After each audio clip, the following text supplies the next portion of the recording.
Bueno, pues buenas tardes a todos. Gracias por haber venido. Y empezamos estas charlas cuaresmales. Bueno, pues que si Dios quiere, seguiremos lunes tras lunes, los 5 lunes de Cuaresma. Y bueno, pues al comenzar la Cuaresma, yo creo que lo primero que tenemos que hacer todos es intentar centrarnos en lo que es la Cuaresma, ¿no? Porque ha pasado el miércoles de ceniza y luego sobre la Cuaresma existe, como sobre todo en la vida, pero sobre la Cuaresma yo creo que todavía más, un añadido, un montón de tópicos, ¿no? Y es bueno que nos centremos, salgamos de los tópicos y vayamos a la verdad. Por eso, en estos 5 lunes, mi intención es que nos detengamos y vayamos reflexionando en la riqueza, la belleza y la hondura de este tiempo precioso que es la Cuaresma, porque por lo general la idea que tenemos de la Cuaresma es bastante pobre. Entre otras cosas es bastante pobre porque le damos muchísima importancia y una importancia mal orientada a la Cuaresma, cuando en realidad la Cuaresma es un paso, es un camino, ¿no? No es la meta de nada, sino que es un camino que está de una manera especialmente bien señalizado, pero es camino hacia la Pascua. Y lo que de verdad importa y tiene que tener relevancia es la Pascua. Y lo solemos hacer al revés. Como que le echamos muchas ganas a la Cuaresma, o por lo menos empezamos la Cuaresma con ganas, luego la gente dice que se le hace bola, que se le olvida, que se te va la onda, estas cosas que nos pasan a todos, ¿no? Pero parece que la Cuaresma como que hay que trabajarlo y nos ponemos muy en serio con propósitos, resoluciones y tal. Y luego ya cuando llega el domingo de Pascua, pues como que nos relajamos. Ya esto ya se ha terminado, ya tranquilos hasta la Cuaresma el año que viene. Pues muy mal, porque lo verdaderamente importante empieza ese día. La Cuaresma ha terminado y la Cuaresma ha sido la preparación para eso importante que empieza. De hecho, la Cuaresma tiene 40 días y la Pascua tiene 50. O sea, no es una cuestión de más días o menos días, pero la relevancia de la Pascua, ¿no? ¿Y qué pasa? Que llegamos al Domingo de Gloria, nos relajamos. Como mucho, aguantamos un poco la octava de Pascua, pero ya el segundo domingo de Pascua, el domingo de Inalvis, ya hasta Pentecostés, que bueno, sí, es verdad, es Pentecostés, es una solemnidad importante, pero tampoco le echamos a Pentecostés todo su valor, ¿no? Lo tomamos un poquito con un poquito de ánimo otra vez, pero nada más. ¿Y por qué nos pasa esto? Pues porque en el fondo no conocemos bien lo que es la Cuaresma, de la misma manera que no conocemos bien lo que es la Pascua, ¿no? Y tampoco es que aquí vayamos a salir doctorados del tema, pero vamos a intentar profundizar un poquillo en ello. Mirad, hay un texto bíblico donde se pone de relieve de una manera muy clara esto que estoy diciendo de la Pascua, ¿no? Primero, porque cuando hablamos de la Pascua decimos la Pascua de Resurrección. Esto es algo como que es así global para todos. Y lo es. Pero al mismo tiempo, la Pascua no puede ser algo global, en bloque para todos los cristianos, para toda la Iglesia, aunque toda la Iglesia la vive y la celebre. Sino que yo tengo que vivir mi propia Pascua. Mi Pascua.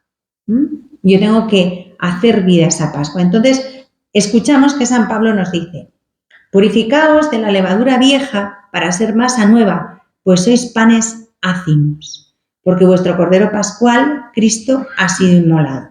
Esto lo leemos en la primera carta a los Corintios, capítulo 5, versículo 7. Y claro, cuando llegas aquí, yo sobre todo cuando era más niña, y yo decía, si yo me sonaba algo de que el pan llevaba levadura, pero realmente nunca había visto la levadura de cerca, porque yo era de las que iba a comprar el pan a la panadería y me lo habían hecho, ¿no? Pero claro, cuando Pablo escribe esto, el pan se amasa en las casas, cada uno amasaba su pan, ponía la levadura para que aquello fermentara. Bueno, total, que en esta famosa cita de Pablo, sois panes ácimos, liberaos de la levadura vieja, lo que nos está diciendo es que la Pascua, nuestra Pascua, es personal y la Pascua personal de cada uno tiene que acompañar a la Pascua de Dios, ¿no? Y bueno, los santos padres antiguos nos dicen que la Pascua es el paso de los vicios a la virtud y de la culpa a la gracia, ¿no? Y esto es así. Y es el lenguaje que ha usado San Pablo en el texto que os acabo de citar, cuando dice purificaos de la levadura vieja. Este purificaos de la levadura vieja en realidad es una costumbre judía. Pablo era judío, entonces la Iglesia naciente no se desprende de sus costumbres judías de la noche a la mañana, sino que las va integrando en la fe cristiana. Algunas sí, las tuvieron que dejar de entrada, pero muchas otras se van adaptando poco a poco y muchas todavía las conservamos, pero modificadas, adaptadas a nuestra fe, ¿no? Entonces él dice, purificados de la levadura vieja. ¿Y por qué dice esto? Pues mira, porque hay una costumbre judía que está prescrita en el Éxodo 12:15. Sabéis que los libros del Pentateuco son los que contienen pues todas las normas y toda la ley y toda la forma más esencial de vivir los judíos su fe, ¿no? Y uno de ellos es el Éxodo. Y entonces en el Éxodo nos narran, el Éxodo capítulo 12, que los judíos tienen una costumbre de que la víspera de la Pascua, el primer día anterior a la Pascua, hay una mujer judía en cada familia que tiene un encargo, que es recorrer toda la casa y limpiar toda la casa de cualquier brizna, porque para eso son muy escrupulosos, que pudiera quedar de pan fermentado, de pan con levadura. Entonces tienen que quitar todo eso y desecharlo. La casa queda limpia, liberados de la levadura vieja, ¿no? Pues nosotros en nuestra casa cada uno tenemos nuestra levadura vieja, ¿no? Y para la Pascua tenemos que cumplir esa prescripción de los judíos que San Pablo nos la recuerda, liberados de la levadura vieja. ¿Qué tenemos que hacer? Desechar eso. Y esto que nos puede chocar así un poco, ha sido heredado por nosotros, por los cristianos. De hecho, había una costumbre en los pueblos antes, claro, entre que no estamos en un pueblo ya hace mucho tiempo, quizá no nos suene, ¿no? Pero los que sois un poco más mayores quizás habéis oído a vuestros padres, a vuestros abuelos, la costumbre de la limpieza pascual. O sea, ¿qué pasaba? Que antes de Pascua se tiraba todo lo que no servía, se desechaban un montón de cosas. Se aprovechaba y se quitaba todo aquello.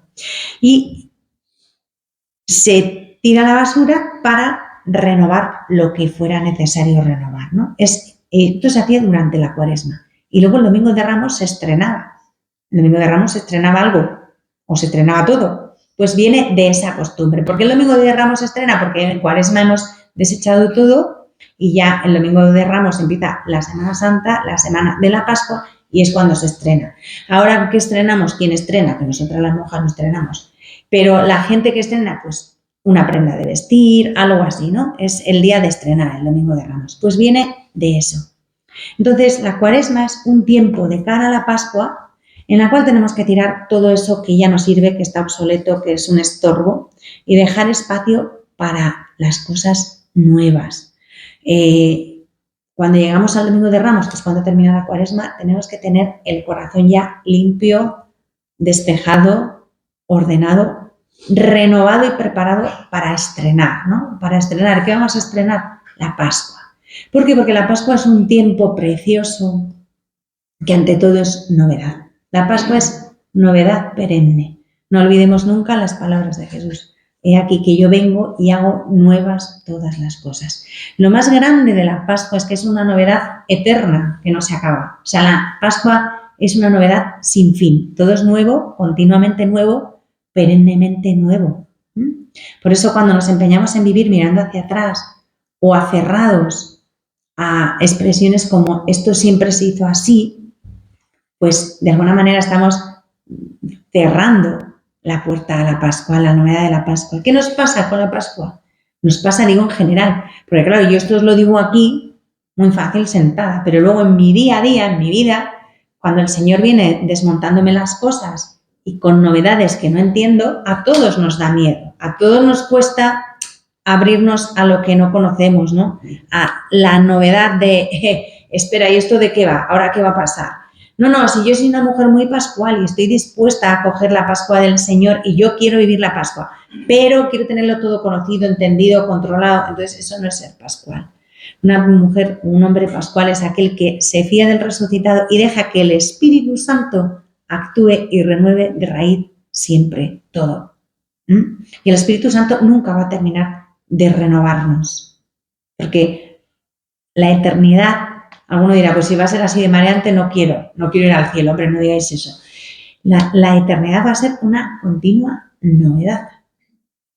Una novedad perenne, sin fin, pero una novedad que nos va a llenar de felicidad y de plenitud, ¿no? Es Pascua, es una Pascua eterna donde todo es nuevo. Bueno, total, que si no me enrollo, que tenemos que inspeccionar nuestra casa interior, como nos ha dicho el apóstol, y destruir todo lo que pertenece al viejo régimen, a la levadura vieja. ¿Y cuál es el viejo régimen en nuestro caso? El régimen del pecado. Porque la Pascua nos introduce en un régimen nuevo que es el de la gracia, ¿no? El de la vida. Y bueno, uno de los trabajos de la Cuaresma es este, que todo lo que pertenece a nuestro hombre viejo, al antiguo régimen del pecado, de la corrupción, hay que desecharlo para poder celebrar la fiesta de la Pascua, como dice Pablo, con los ázimos de la pureza y la verdad. Es decir, con pureza y santidad, sin ningún vínculo con el pecado. Ojalá logremos desvincularnos del pecado del todo. No es fácil, no es muy probable, pero lo intentamos, ¿no? Secundamos la gracia de Dios que nos llama. Y tenemos que hacer una limpieza pascual, como la que se hacía en las casas, pero hay una limpieza pascual del corazón, que es a la que nos está llamando el Señor en la Cuaresma, ¿no? Lo que hacían en las casas hay que hacerlo dentro del corazón. Y para eso la Iglesia nos regala este tiempo que estamos iniciando, que estamos viviendo, que se llama Cuaresma, para hacer esa limpieza interior y poder vivir yo mi Pascua. Tenemos que pasar de la Pascua en general a mi Pascua. Es verdad que la Pascua la vamos a vivir en comunidad, con la Iglesia, con los demás creyentes, la Pascua de Cristo. Pero tengo que hacer de la Pascua de Cristo mi propia Pascua y para eso tengo que tener el corazón preparado, ¿no? Y tenemos que hacer esto, ¿por qué? Bueno, primero porque, como os digo, es una llamada que el Señor nos hace, ¿no? Y porque hay esto es consecuencia lógica, entre la inmolación de Cristo, que es lo que vamos a vivir en la Semana Santa, y nuestro compromiso moral, pues como cristianos, tenemos que tener un compromiso moral, si es que somos cristianos, o somos o no somos, ¿no? Pues entre la inmolación de Cristo y nuestro compromiso moral como cristianos hay una vinculación, un nexo muy estrecho. Y esto también se nos suele olvidar, porque empezamos a decir que la Cuaresma es tiempo de conversión. Sí. ¿La Cuaresma es tiempo de penitencia? Pues sí, también, estupendo. Pero en concreto, ¿qué significa esto de que la Cuaresma es un tiempo penitencial? Porque si le ocurrió a alguien, porque los sacerdotes se visten de morado y los ornamentos son morados. No. El espíritu penitencial de la Cuaresma es consecuencia de la Pascua. Nos prepara para la Pascua, pero es consecuencia de la Pascua. ¿Por qué? Porque Cristo, nuestro Cordero Pascual, ha sido inmolado y para vivir con él la Pascua yo necesito ser purificada. Tengo necesidad de purificarme. Y la Cuaresma es esa oportunidad. Por eso la Cuaresma es un regalo que nunca le agradeceremos bastante a la Iglesia, que es una madraza a la hora de organizarnos el tiempo y la vida. Porque si no, con lo desastrados y desorganizados que somos, pues probablemente no seríamos capaces de decir, este tiempo es para esto, ¿no? Entonces la Iglesia nos lo da hecho.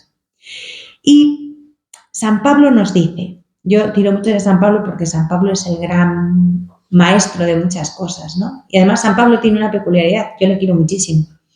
Y es que siendo ¿cuándo fue? Que fue el siglo I, parece que vive en el siglo XXI. O sea, cuenta las cosas como si estuvieran pasando hoy. Y dices, pero esto es para hoy, es súper actual, ¿no? Este es Pablo. Y él dice, si Cristo murió por nosotros, todos por tanto murieron. Es decir, si Cristo murió al pecado por derecho, todos murieron al pecado. Si Cristo resucitó de entre los muertos, todos debemos caminar en una vida nueva como seres que en esperanza ya han resucitado. Este es el supertexto pascual de Pablo. ¿Y qué nos está diciendo traducido a nuestro lenguaje? Pues Pablo nos dice que no por nuestras obras, aunque nuestras obras también son necesarias y no estamos renunciando a ellas, no somos protestantes, somos católicos, ¿vale? No por nuestras obras vamos a ser salvados, sino que lo que nos salva verdaderamente, lo único que nos salva es Jesucristo, la Pascua de Cristo. Es decir, su inmolación y su resurrección. Esa es la salvación y eso es lo que creemos. Pero esta Pascua de Cristo, aquí viene siempre el lío de que si las obras sí, que si las obras no. ¿Nos salva? ¿Nos salvamos? ¿Cómo va esto? La Pascua de Cristo, por supuesto que nos salva y es eficaz.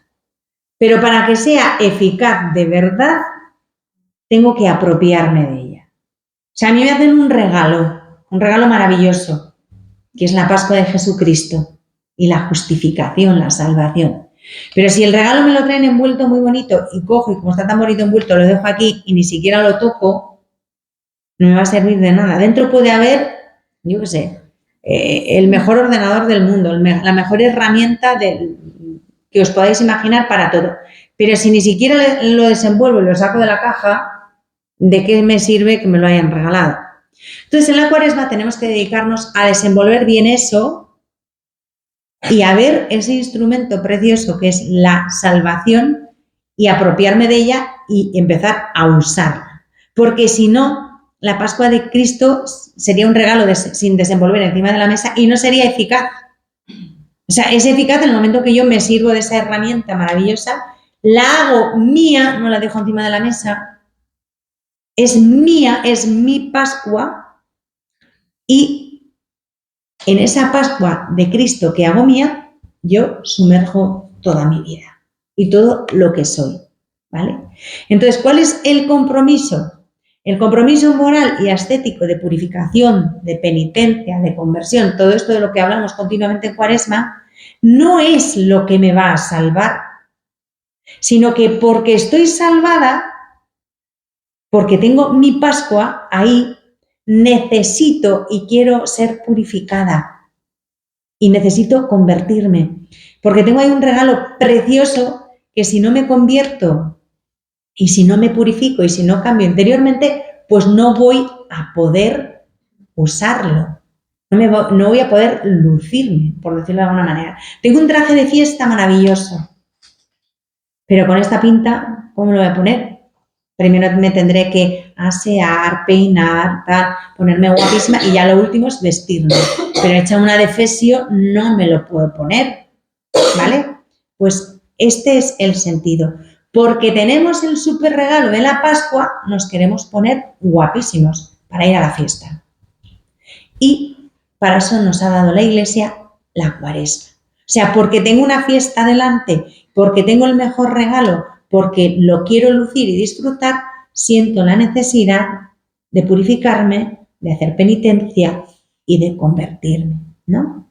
Y esto es precioso, porque he sido salvado, porque Cristo me ha salvado, porque Cristo ha sido inmolado por mí y por mis pecados, necesito salir de esa vida de pecado.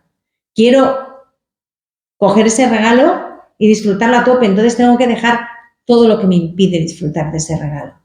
¿Por qué? Porque es de tontos, es absurdo empeñarnos en seguir viviendo en el pecado y en la muerte cuando he sido salvado, cuando he sido liberada de mis pecados y marcada ya para la vida y para la vida eterna, ¿no?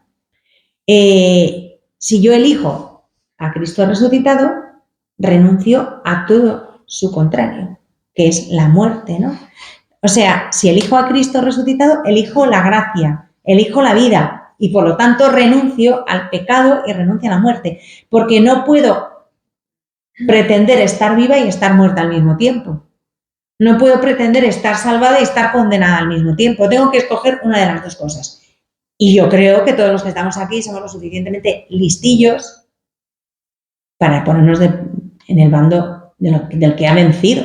No vamos a ser tontos y ir al bando del que ha perdido. Porque, atención, la lucha de Jesucristo contra Satanás va a durar hasta el fin de los tiempos. Pero Él ya ha vencido. ¿Vale? Entonces, ahí nuestra alegría, ahí nuestra fiesta y en nuestra celebración. Otra cosa es que hasta el final de los tiempos el otro va a seguir chinchando. Pues sí, y chinchando muchísimo. Pues claro, porque además se toma muy en serio su trabajo de chinchar y de alejarnos de Dios. Ojalá nosotros nos tomáramos tan en serio el nuestro de permanecer aferrados a Dios. Pero bueno, esto es lo que hay, ¿no? Y lo triste es que a veces nos engaña como a chinos, muchas veces, con demasiada frecuencia. Pero bueno, la cuestión es que nos queda claro que no podemos pretender estar vivos y muertos al mismo tiempo. Hay que escoger. Y damos por hecho, al empezar la Cuaresma, de que escogemos la vida. Escogemos estar vivos. Porque además, esto también lo tenemos que tener claro, porque hay gente muy ingenua, ahí es donde nos empieza a engañar el enemigo, y dice, bueno, tampoco hay que liarse tanto la manta, porque hay que estar vivo o hay que estar muerto. Mira, yo me quedo como estoy. Porque claro, esto de estar vivo tiene, pues es un compromiso moral y unas exigencias. Hombre, estar muerto y condenarme no quiero. No, eso no. Pero vamos, liarme demasiado y comprometerme en demasiadas cosas, tampoco hay que ser exagerados. Entonces me quedo como estoy. Mentira, súper mentira, no es posible. Si te quedas como estás y no vas hacia adelante, hacia Jesús, no te vas a quedar como estás. La inercia es hacia atrás. No se puede ser neutro. O sea, en esto de la santidad y de la salvación no existe la neutralidad. O estás en un bando o estás en el otro. Y si no escoges estar con Jesús, tácitamente estás escogiendo estar con su contrario, que ya sabemos quién es. No, pero si no voy a hacer nada, me voy a quedar como hasta ahora, como estoy. Que no, que eso no existe. No seamos ilusos. Y además, no es cosa mía, es que lo dice Jesús. El que no está conmigo, está contra mí. Y el que no recoge conmigo, desparrama. O sea, que no se puede ser neutro. Esto nos lo deja bien claro Jesús. Entonces, por favor, no creo que haya nadie aquí tan rematadamente tonto para no escoger a Jesucristo, ¿no? Y a Jesucristo resucitado y vencedor. Si yo estoy con el Cordero Pascual que ha sido inmolado y ha resucitado y le reconozco como mi Señor, estoy renunciando al pecado, estoy renunciando a la muerte, estoy renunciando a Satanás, estoy renunciando al hombre viejo. ¿Qué pasa? Que si hago esta opción y la hago de verdad, yo misma experimento la necesidad urgente de ser purificada, de ser renovada. Luego, la penitencia, la conversión, el ayuno, todo esto que en Cuaresma la Iglesia nos propone y nos recuerda, no es una imposición que la Iglesia ha sacado de la manga porque le ha dado por ahí o porque a alguien se le ocurre un día. No, la exigencia del ayuno y la penitencia cuaresmal es una consecuencia lógica de la Pascua. Y el problema es que este planteamiento no nos lo solemos hacer así, sino que, bueno, pues ahora es Cuaresma, estamos de moda, toca hacer penitencia. Hombre, no es que toque, es que es una necesidad para prepararnos para la Pascua, ¿vale? Claro, llegamos a este punto de que dice, bueno, vale, me ha quedado claro, hemos escogido a Jesucristo, hemos escogido la vida, hemos escogido la Pascua y entonces nos tenemos que preparar para la Pascua. ¿Pero cómo? Pues mirad, lo primero, para recibir todo el don de la Pascua, tengo que experimentar dentro de mi corazón esa necesidad de ser purificada, de ser renovada, para que de verdad penetre en mí la luz de la Pascua. O sea, que tenemos que empezar a quitar cortinajes, todos esos cortinajes que tenemos que oscurecen nuestro interior y abrir las ventanas de par en par para que la luz de la Pascua pueda entrar e inundarme, ¿no? Porque si no, puede haber muchísima luz a mi alrededor, pero como yo no abra mis ventanas, no me va a entrar ni un rayo de sol. Entonces, la necesidad de purificarme y de renovarme, si yo acojo la luz de la Pascua, se vuelve imperiosa. No me la impone nadie, sino que yo misma la busco y la pretendo. ¿Por qué? Porque en el momento en que yo quito cortinajes y la luz de Dios entra en mi interior, me asusto de lo que hay dentro. Dice, madre mía, ¿cuándo fue la última vez que yo limpié esto? Está todo sucísimo. Claro, si está a oscuras no lo veo. Pero en el momento en que entra la luz de Dios, ves todo eso dentro de ti y necesitas la purificación, necesitas limpiarlo. Purificaos de la vieja levadura para ser una masa nueva. ¿La vieja levadura qué es? Pues nuestro hombre viejo, y la masa nueva es el hombre redimido, el hombre resucitado, el hombre pascual, el hombre verdaderamente vivo. Y bueno, lo primero que tenemos que entender es que la purificación, ese purificaos, es una novedad, porque esa purificación es una apertura grande a la vida nueva que nos ha traído la resurrección, a la vida resucitada. Es como si dijéramos, Cristo ha sido inmolado, venga, purificaos. Cristo ha resucitado de entre los muertos, pues ahora ya caminad en esa vida nueva, ¿no? Luego la Pascua es novedad y la inmolación del Cordero es esa purificación. No se trata de dos cosas separadas, sino que se complementan. Primero va una cosa y luego va la otra, ¿no? Pero están íntimamente conectadas entre sí. La primera es camino para la segunda. No hay novedad posible de vida, cambio de vida, sin una purificación del pecado. Si no matamos al hombre viejo con su pecado, no puede renacer, no puede emerger el hombre nuevo resucitado. ¿Qué pasa? Que el hombre viejo es misteriosamente resistente a la muerte, o sea, cuesta muchísimo. Cuando ya lo tienes casi a punto, no sabes qué pasa, que resucita otra vez. O sea, esto que es como el ave fénix. No hay manera de matar al hombre viejo. Y no os cuento ya a la mujer vieja. La mujer vieja siempre tiene más ardides que los hombres para resucitar, ¿no? No hay manera, ¿no? Es muy complicado, ¿no?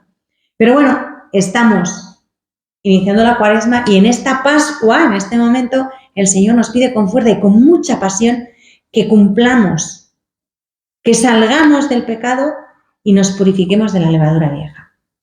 Y entonces todos tenemos que dar ese paso de salir de nuestro pecado, porque tenemos que ser conscientes, y si alguien no se ha enterado, yo os lo cuento y os lo anuncio, no es el mejor anuncio de nuestra vida, pero es importante y necesario, que todos estamos atados a la realidad del pecado en mayor o menor medida. Entonces, esto traducido al lenguaje del vulgo es: todos somos pecadores. Pues sí, sí. Aquí nadie está indemne, ¿vale? Entonces, San Juan, ¿qué nos dice? Dice, si decimos que no hemos pecado, que no tenemos pecado, nos engañamos a nosotros mismos y la verdad no está en nosotros. Pero si reconocemos nuestros pecados, fiel y justo es Él, Jesús, para perdonarnos los pecados y purificarnos de toda injusticia. O sea que lo primero es reconocer que necesitamos un lavado en condiciones, o sea, reconocer nuestros pecados. Y si empezamos a reconocerlos, el Señor tiene poder de sobra para purificarnos y liberarnos de ese pecado. Pero lo primero, reconocerlo. Pero claro, uno dice el pecado así como en globo, pues, ¿de qué pecado se trata? ¿Cuál es el pecado que tenemos que reconocer? Pues ciertamente se trata de nuestros pecados actuales, de los de cada día, o sea, cada uno tiene los suyos. Ahí está la tarea de cada uno, ¿no? Pues de revisar nuestra vida ordinaria. O sea, quiero decir que no hay que buscar el pecado del siglo, el pecadazo de la temporada. No, cada uno sabrá. Yo desde luego tengo claro cuáles son los míos. Yo cuando la gente dice, yo no sé de qué confesarme, digo, pues chico, y debo ser tonta porque a mí es que se me ocurren a miles. O sea, de hecho, salgo del confesionario y me llaman después y digo, ya no me veo tan blanquita como cuando he salido, ya hay un mogollón de cosas. Entonces, cuando la gente me dice que no sabe de qué confesarse, digo, ¿son de otro planeta o lo que soy de otro planeta soy yo? Pero hay 1.000 millones de cosas, ¿va? Pero no lo digo en plan negativo, sino siendo sinceros. O sea, yo me miro delante del Señor y veo cosas. Y luego, yo os doy una pista. Yo le digo a la gente, sin meterme en tu vida, porque no conozco a mucha gente de los que estáis aquí, algunos os conozco un poco, pero vamos, tampoco para meterme en profundidades. Pero hay un pecado que es fijo que todos. A ver quién es el chulo o la chula que cumple el primer mandamiento perfecto. Pues yo no. Ya querría amar a Dios sobre todas las cosas. Procuro amarle, le quiero amar, pero vamos, tengo mogollón de goteras. Entonces creo que ese es mal común. Así por una pista. Cuando la gente dice que no sabe qué confesarse, pues siempre por lo pronto ese. Luego ya en el resto ya no me meto, porque ya eso da mucho de sí y es como más personalizado. Pero el primer mandamiento de la ley de Dios, yo creo que todos tenemos ahí materia para confesarnos, ¿no? O sea, así como pista, cuando alguien nos diga, no sé de qué confesarme, dile esto, oye, el primero, mira, solo el primero, ya verás como algo se te ocurre, ¿no? Entonces, bueno, todos caemos muchísimas veces en muchas cosas. Bueno, y esto es parte de nuestra vida y de la condición humana. Prohibido desanimarse. El desánimo y el desaliento no es de Dios, es del demonio. Porque ¿para qué me voy a confesar? ¿Para qué voy a intentarlo?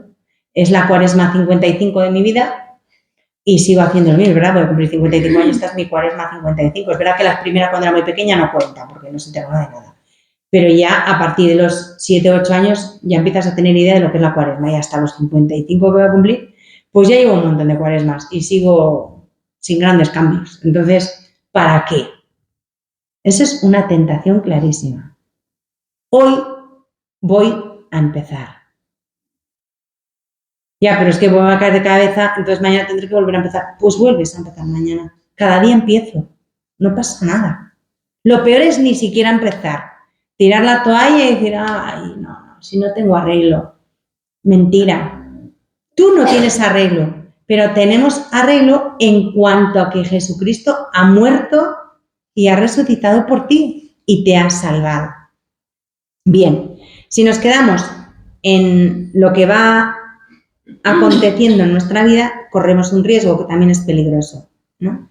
Quedarnos solo en las consecuencias del pecado, en las cosas de todos los días, pues nos quedamos con que, bueno, pues si he puesto mala cara en tal cosa, si no he prestado este servicio, si me he escaqueado de tal otra cosa, si he mentido en esto, si no he sido sincera, si he chismorreado, pues estas cosas que más o menos nos pasan a todos, ¿no?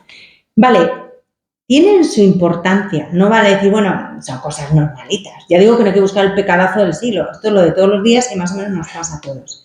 Tienen su importancia, sin duda, pero lo importante no es eso. Lo más importante, eso es lo que va aflorando, lo que va saliendo, lo que sale de nosotros, ¿no? Pero no nos podemos quedar ahí porque si nos quedamos ahí sería una visión muy superficial de la realidad de nuestro pecado. ¿Qué tenemos que hacer? Buscar la raíz de nuestro pecado, porque todos esos brotes que salen tienen una raíz. Entonces, por mucho que yo corte eso, y lo hacemos en la confesión, confesamos esta falta, la otra, y está bien y hay que hacerlo. Pero eso es como si dijéramos lo que ha salido fuera. Pero ¿de dónde viene eso? ¿De dónde brota? San Juan dice, si decimos que no tenemos pecado, pues estamos mintiéndonos, ¿no? Entonces, San Pablo distingue claramente entre el pecado y el estado del pecado. Una cosa son nuestros pecados, lo que va saliendo, y otra cosa es el estado permanente de pecado, lo que se llama, a ver si lo digo bien, porque esto, pecaminosidad, parece un trabalenguas, ¿no? Que es el pecado habitual que se ha instalado en nosotros y con el que muchas veces, como que lo tenemos ahí enterrado y ya hemos pactado. Y eso, pues, no es como tan, como que no se manifiesta en cositas, pero está ahí, es un sustrato y es lo que San Pablo dice, siempre San Pablo dice, el pecado que habita en mí, dice en la carta a los Romanos, Romanos 7:17. Ese pecado que se ha instalado en mí y que va brotando de una manera u otra. Entonces, ¿qué tenemos que hacer? Buscar eso y darle, pues, un corte en serio, ¿no? Y mirad, esto es como un volcán. Este es un ejemplo muy gráfico. Tú ves un volcán y desde fuera dices, no está en erupción, no pasa nada, el volcán está muerto. No, pero el volcán está ahí. El problema es que si está ahí y dentro tiene lava y tiene vida, tiene actividad sísmica, en cualquier momento puede entrar en erupción. Y eso es lo que nos pasa a nosotros con el pecado, que lo tenemos ahí. Entonces, como lo tenemos ahí, en cualquier momento esto explota, o sea, sale. ¿Qué tenemos que hacer? Ir a la raíz, al fondo, para que no reine el pecado en nosotros y no pueda aflorar. Esto no es tan sencillo, pero es la verdad de lo que tenemos que hacer, ¿no? O sea, ¿qué dice Pablo? Dice, el pecado que habita en vosotros. Y a continuación dice, no reine el pecado en vuestro cuerpo mortal, de modo que no obedezcáis a sus apetencias, ni hagáis ya de vuestros miembros armas de injusticia al servicio del pecado. Efectivamente, si tengo dentro de mí un pecado que se ha instalado y que reina en mí, eso me puede llevar a que desde dentro quien dirige mis acciones y reine desde dentro, pues tiene sus vasallos. Y esos vasallos que le obedecen son mis sentidos, mis actitudes, mis decisiones. ¿Qué pasa? Que nuestros sentidos, nuestras apetencias son los vasallos de ese rey, de ese pecado que puede estar ahí en nuestro interior. ¿Y cuál es la purificación profunda que tenemos que pretender en esta Cuaresma? Quitar ese pecado que tenemos ahí. O sea, ir a la raíz del pecado, a ese estado del pecado, del cual lo otro son pequeñas manifestaciones. Con lo cual, ¿a qué conclusión se llega? Pues que tenemos que ir a la raíz de nuestro pecado. No basta con combatir los distintos pecados de cada día, sino hay que ir al fondo. No basta con dejar de hacer tal cosa que hacemos mal, de chismorrear, de decir la mentira de siempre, de dejarme llevar de la pereza, de cada uno sabrá. Sí, o sea, eso hay que hacerlo, pero hay que ir a la raíz de donde viene todo eso, ¿no? Porque si no lo hacemos así, es como si nos dedicáramos a podar un árbol y a cortarle todo el rato las ramas que le van saliendo, pero son ramas que vuelven a brotar una y otra vez. Entonces, ¿qué tenemos que hacer? Pues hay que ir con el hacha, no vale una tijera de podar, con un hacha, ¡zas!, a la raíz del árbol, a la fuente, a la causa del pecado, que es ese estado de pecaminosidad interior del que nos habla San Pablo, ¿no? Entonces, hay una operación radical que realizar, que es la que hace verdaderamente la Pascua. La Pascua de resurrección, la Pascua de Cristo es ese hachazo. Hasta ahora ni teníamos hacha, ni hachazo, ni nada. Ni idea casi de que teníamos que darle un hachazo. Pues, ¿qué pasa? Que la Pascua es ese hachazo definitivo a la raíz de nuestro pecado. Por eso tengo que hacer de la Pascua de Cristo mi Pascua, para que vayamos directos a la raíz de mi pecado. Porque si no, la Pascua de Cristo se queda como diluida en abstracto. Y es verdad que la Pascua es para todos, pero yo la tengo que tomar y hacer mía, hacer de la Pascua de Cristo mi Pascua. ¿Por qué? Porque Cristo ha vencido al pecado, pero yo tengo que hacer que venza mi pecado concreto. Tengo que coger esa herramienta que me da la Pascua y dar el hachazo. Y mirad, solamente quien realiza este acto vive de verdad la Pascua. Podemos ir al mejor triduo pascual del mundo, a tener una celebración litúrgica maravillosa, a hacer unos ayunos y unas penitencias impresionantes en Pascua y llegar luego a una vigilia pascual espectacular y con un lucernario maravilloso y cantar el aleluya más bonito del planeta Tierra. Que todo eso está muy bien, pero eso no sirve de nada si no hago mía esa Pascua. Todo eso sería estar haciendo pues el canelo si no lo hacemos propio, ¿vale? No ha habido Pascua en mi vida si eso no ha llegado a mi interior y le hemos dado el hachazo a mi pecado. Claro que lo del hachazo suena un poco heavy y lo es. Entonces, como somos muy pues frágiles, vamos dando algún golpecillo de hacha. Ojalá fuéramos capaces de dar un hachazo definitivo. No. Pues porque no, porque claro, el tema es que no viene otro y te da el hachazo, te lo tienes que darte a ti mismo. Entonces esto ya es un tema un poco complicado. Digo, toma tú el hacha y dale tú. No, vale, te lo tienes que hacer tú. O sea, si se lo dejáramos a otro, sería más fácil. Tú dale sin compasión. Pero claro, me tengo que decir a mí misma, no, tú date a ti misma sin compasión. Entonces ya es como, no. Creo que poco a poco. Entonces, ¿qué pasa? Pues que vamos dando pequeños golpecillos y algo sí se debilita la raíz de nuestro pecado, pero es muy difícil. Teníamos una gracia muy particular de Dios para ser capaces de dar el hachazo definitivo. Entonces vamos dando algún golpecillo, algo le toca a la raíz y un poco lo averiamos, un poco lo debilitamos, pero como no damos muchos más golpes, pues aquello se cura a la raíz y aquello sigue frondoso. Bueno, también tenemos que contar con esa fragilidad y no desesperarnos, no cansarnos nunca de estar empezando siempre, no cansarnos nunca de darnos hachazos a la raíz, aunque sean hachazos muy pequeñitos, pero hay que insistir. Esto es muy importante. De hecho, San Pedro, ahora cambiamos de apóstol, dice en su primera carta que hay que romper definitivamente con el pecado. Y esto es vivir la Pascua. Romper definitivamente con el pecado. No, el pescado no es pecado. Ay, madre, cómo estamos. El pecado sin ese. Es que una letra cambia bastante la cosa, ¿no? Con la raíz del pecado, de mi pecado. O sea, eso es lo que San Pablo diría que es destruir el cuerpo mismo del pecado. Bien. Es que quiero distribuir el tiempo para llegar al final. Sí, vale.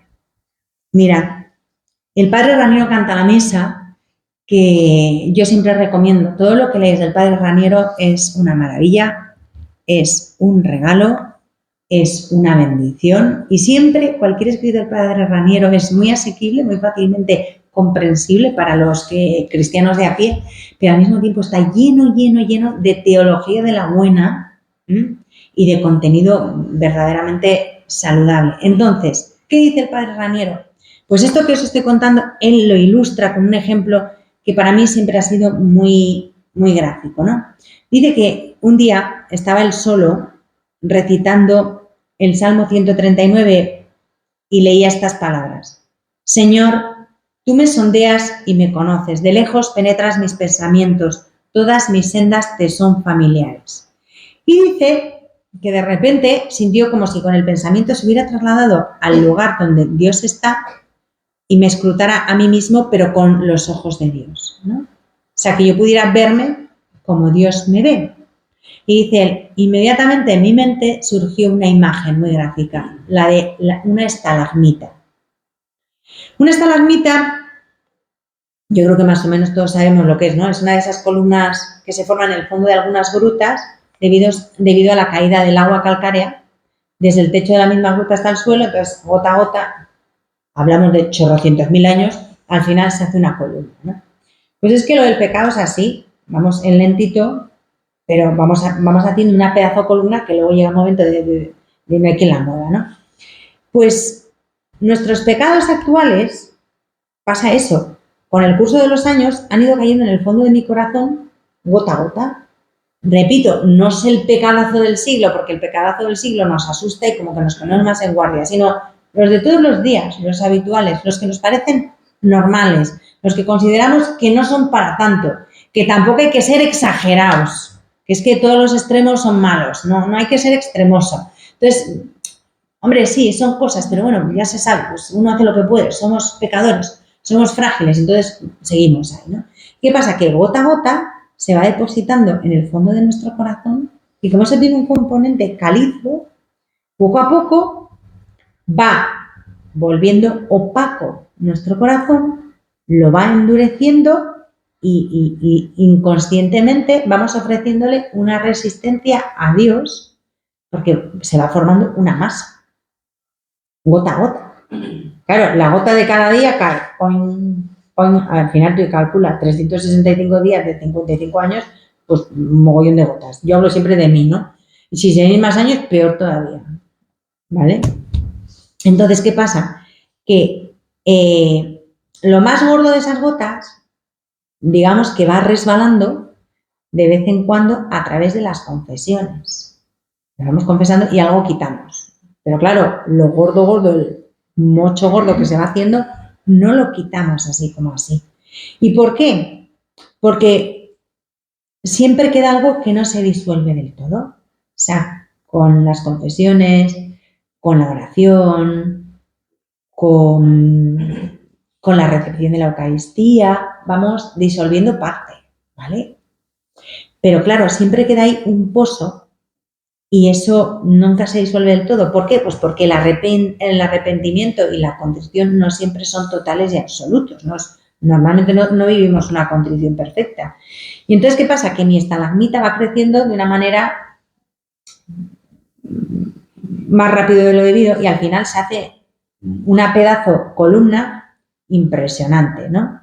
Se va convirtiendo en una gran piedra que me hace pesado mi caminar, que me obstaculiza dentro de mi corazón todos mis movimientos espirituales. Es un lastre para mi vida porque voy cargando con un pedrusco. Y entonces, ¿qué va pasando? Pues es como si tuviera el corazón cada vez más endurecido, como rígido, escayolado, sin poderme mover.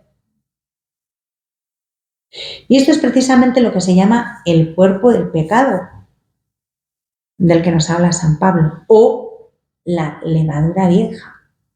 O sea, esta es la levadura vieja que tenemos que buscar, localizar y erradicar para poder vivir la Pascua. Es un verdadero obstáculo tener eso ahí, no para nuestra salvación, sino para nuestra santidad. Pero nosotros no estamos aquí para no condenarnos, estamos aquí para ser santos. Nuestra vocación es la santidad. Somos vocación, ¿pero a qué? A la santidad. Esta imagen de la estalagmita a mí me parece que es muy gráfica, como todas las cosas que dice el Padre Canta la Mesa. Es muy clarividente, ¿no? Entonces, bueno, yo la primera vez que lo leí dije, Dios mío, yo debo tener dentro una estalagmita de estas de agárrate y no te menees, pero bueno, por gorda que sea la estalagmita, Dios es todopoderoso, ¿no? Dice San Pablo que nos basta su gracia. Digo, pero yo necesito un mogollón de gracia, o sea, no una gracia cualquiera, un mogollón de gracia para quitar este pedrusco, ¿no?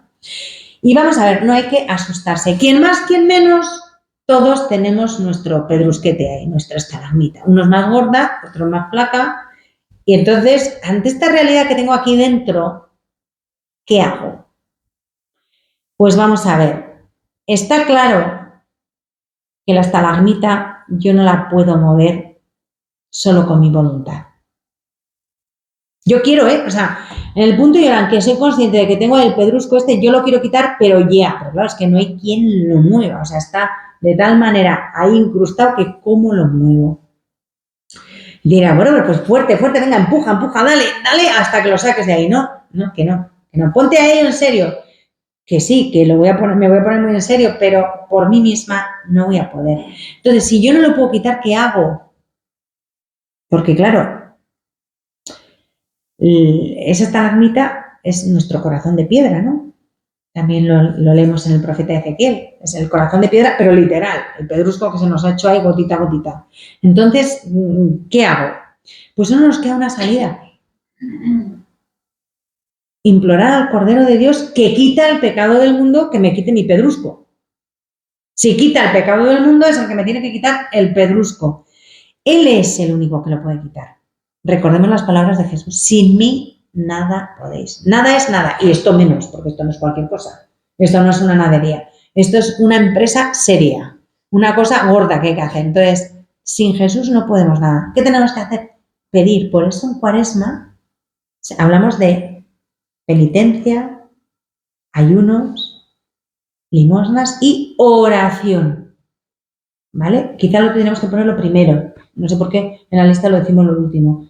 Pero lo más importante es orar, orar, orar. Y pedirle al Señor humildemente, pero insistentemente, hay que ser cansinos. Acordaos de la parábola del amigo importuno, que ya por pelma, para quitarse el pelma de encima, vale, dale lo que pide, que nos deje en paz. Pues bueno, yo quiero ser la amiga importuna, dar el tostón al Señor con humildad, pero con insistencia, que me quite ese pedrusco, porque yo no puedo quitarlo. Y lo aborrezco, no lo quiero para nada, pero quítamelo tú porque yo no puedo. Y de paso, decir, bueno, sabiendo que gota a gota el pedrusco aumenta, por lo menos voy a cortar el grifo, que ya no haya más gotas. Eso sí lo puedo, es un poco más fácil. También necesitamos la gracia de Dios para no caer en nuestras faltas reincidentes, pero que nos sigan cayendo gotas que aumenten el pedrusco, porque si no. Y bueno, hemos visto en este punto de qué dolor somos hijos. O sea, mirando a Jesucristo crucificado, que es donde más tenemos que parar nuestros ojos y donde generalmente los paramos muy poco, contemplar al crucificado, pues vemos de qué dolor somos hijos, de qué dolor hemos nacido, ¿no? ¿Qué le ha ocasionado a Jesús nuestra culpa? O sea, nuestro pedrusco. Todos esos pedruscos cayeron sobre él, ¿no? Entonces, pues le han llevado a la cruz, a la inmolación del Cordero. ¿Qué es el pecado? Eso nos tiene que hacer pensar. Y ya con esto voy acabando. ¿Qué monstruo será el pecado cuando nos ha dejado reducidos a lo que somos? Pensemos, y es que esto es así. Es un poco de vértigo, pero yo creo que es importante también que reflexionemos sobre ello, porque reflexionando sobre esto que os voy a decir, una saca, por lo menos a mí me ayuda, me pone las pilas para espabilar con el pedrusco, la gota y todo lo demás, ¿no? ¿Qué monstruo es el pecado cuando nos trae las consecuencias que nos ha traído? Todo el dolor del mundo que padecemos ahora y que han padecido todos los hombres de todos los tiempos, todo ese dolor, más todo el dolor que padecerán todos los hombres también del futuro hasta el fin de los tiempos, todo eso fue asumido por Jesús y es consecuencia del pecado. Luego, el pecado no es una cosa de broma, no es una cosa, como dicen otros ahora, que ya está pasada de moda y que está obsoleta. Ojalá fuese una moda de la que pudiéramos pasar. Es una pavorosa realidad con la que convivimos todo el rato y que tenemos que aprender a manejar. Qué monstruo espantoso y terrible ha de ser el pecado cuando nos ha traído tanto mal y tanto dolor. Ciertamente es un misterio, ¿no? Pero hemos visto lo que es y sabemos que el único que nos puede quitar este pedrusco es el Cordero de Dios que quita el pecado del mundo. Entonces, hay que pedírselo. Esta es la primera tarea para nuestra Cuaresma. Tomarnos en serio, pedir a Jesús que nos libere del pecado del mundo. Y ya con esto lo dejamos porque hay que dejar tiempo para que podáis ir a misa, que empieza 1:30, y nos vemos, pues, si Dios quiere y no pasa nada en contra, el próximo lunes a la misma hora.